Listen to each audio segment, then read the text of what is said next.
boys and girls, welcome to my channel. I'm ForClassic and welcome to BenchART. So for today we have in here TT Eyes of Man, Ride on the Edge. So this game is developed by Kivatune, which is the developers of Flatout 3, which wasn't developed by Bugbear, and many other WRC games, alright, and the first TT Eyes of Man. So this game uses their KT engine, which is an engine that I think it actually delivers good graphics, but it's still a proprietary engine, so you're not going to see this engine on other games. Although this is the graphical settings that I do recommend you to go with the GTX 1650 Super.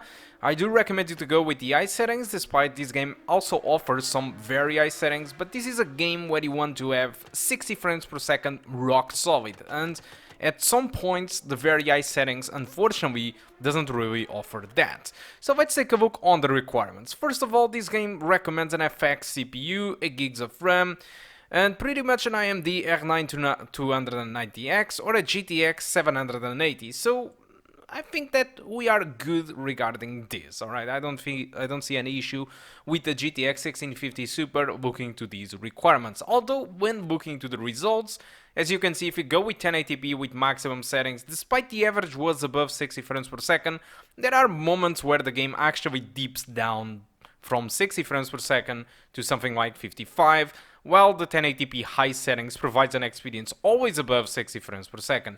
You can also play the game at 1440p with median settings if you want, and by using that you get an average of 61 frames per second with a 1% low of 52, which is pretty much stable, but pretty much 40% of the time of the game will be spent lower than 60 frames per second.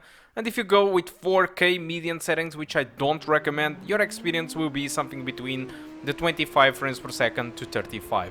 This is a game, like I was telling you, that I do recommend you to go above 60 frames per second, because this game has an insane sense of speed, and playing at 60 frames per second or above really makes you to be more responsive towards this driving, because every single second it matters, because the bike at, for example, 300 kilometers per hour, sometimes it's kind of hard to handle it, because something like a small bump on the road or anything like it makes your bike to just go crazy and you almost lose control of it. Or every time you push the accelerator to the to the bottom of the battle, if you do that after a corner or something, your bike will try to do a wheelie. So every single second of control, it is important to you. So having an experience above 60 frames per second, it is really important in this game, and that's why I decided to go with 1080p high settings. Although if you decide to go with maximum settings or even 40p median settings, in my opinion, I think you will be fine. So as for the game, I haven't tried that much. I just lost hours trying this track over here, which is huge, and this is insane, honestly. The graphics and the attention to detail on this track, it is absolutely insane. I actually like a lot the handling of the bike. I think it's very well done.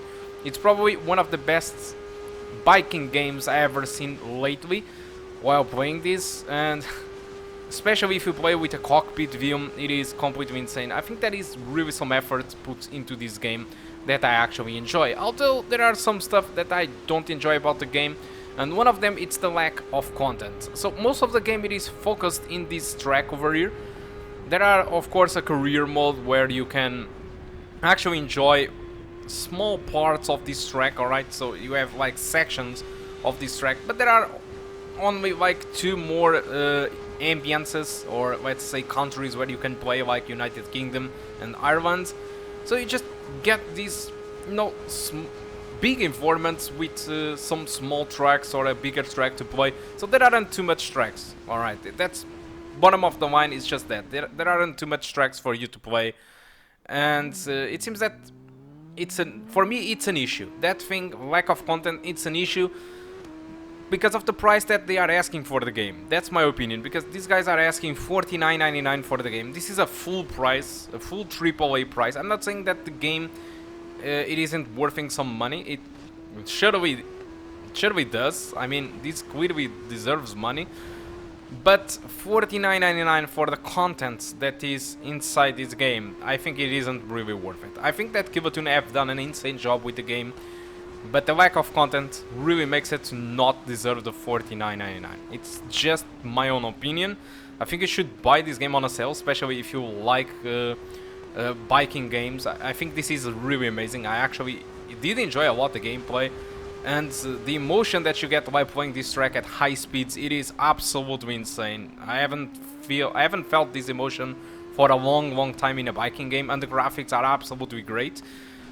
But apart from that, $49.99 for what this game offers, it isn't really the big deal that I was hoping for this game. Alright, if you find this game on a sale and you really enjoy these type of games, I surely do recommend you to get the game, but don't expect too much content out of the box. Alright, so guys, that's it. Hope you keep enjoying the rest of the video, and I do hope to see you soon. Goodbye.